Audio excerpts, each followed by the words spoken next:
Adlaw nga Martes karon mga kaigsuunan, petsa 17 sa bulan sa Mayo tuig 2022.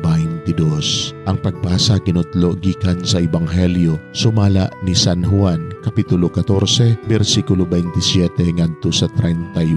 Si Jesus mingon ngadto sa iyahang mga tinun-an, "Ang kalinaw ibilin ko kaninyo, ang akong kalinaw nga dili sama sa ikahatag sa kalibutan, ikahatag ko kaninyo.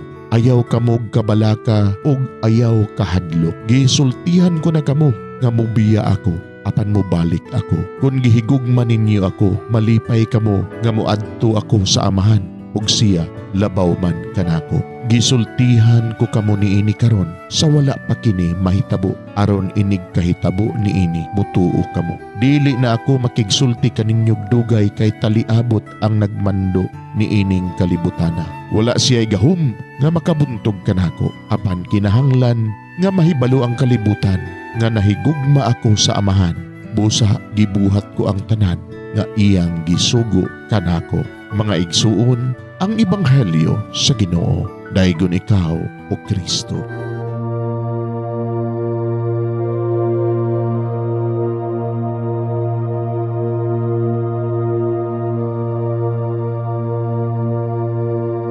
Pagampo sa dili pa magsugod sa trabaho.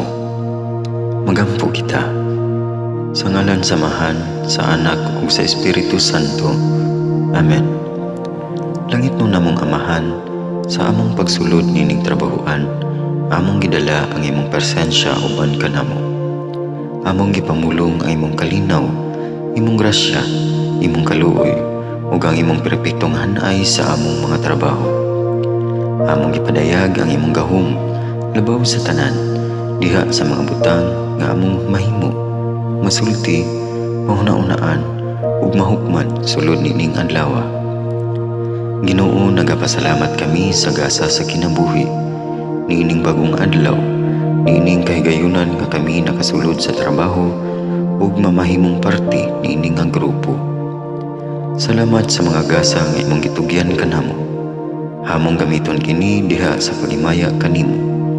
Hatagi kami sa kusog ug kadasig sa pagbuhat sa among mga trabaho. Panalangini ang among mga proyekto, mga ideya ug kusog, aron sa ingon bisan sa pinakagamay namong mga kalampusan, magahatag kini sa imong himaya. Ubani kami Ginoo sa among pagtrabaho nining adlaw. Puna kini nga lugar sa inspirasyon ug kusog. Tabangi kami nga magtrabaho isip usa ka grupo nga mapakita sa usag-usa ang kamaayo.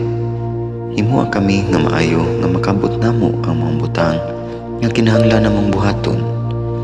Himuha kini nga lugar nga puno sa kalipay ug panaghigalaay. Ug kamugaway ug kalinaw ang mapatigbabaw niining dapita. Ginoo, kung kami ana sa kalibog, giyahi kami. Kung kami muwadaan sa kadasig ug paglaom, dasiga kami. Himuha nga ang trabaho nga among gihimo ug ang paagi sa among paghimo niini makahatag unta kini ug hugot nga pagtuo, kalipay ug pahiyom sa tanan nga among mahimamat karong adlaw. Panalangini ang among mga pamilya, among Pinoy-anan, among nasod. Himuha nga magmatidud-anon kami sa pagtagad ug pag-amuma sa kalikupan ug sa tanang may kinabuhi, diha sa pagbuhat kanamo sa pagkabot sa imong pangandoy alang sa hustisya ug kagawasan. O Ginoo, sa among pagbiya nining lugara, tagay kami sa imong panalangin ug kaluoy sa among pagbiyahe. Panalangini ang among mga pamilya ug Pinoy-anan nga anaon ta sa maayong kahimtang sama sa among pagbiya kanila. Ginoo, salamat sa tanang butang nga imong nabuhat, sa tanang butang nga imong gibuhat, ug sa tanang butang nga imong buhaton pa. Sa ngalan ni Jesus, among giampo diha sa tumang pagigugma ug pagpasalamat. Amen.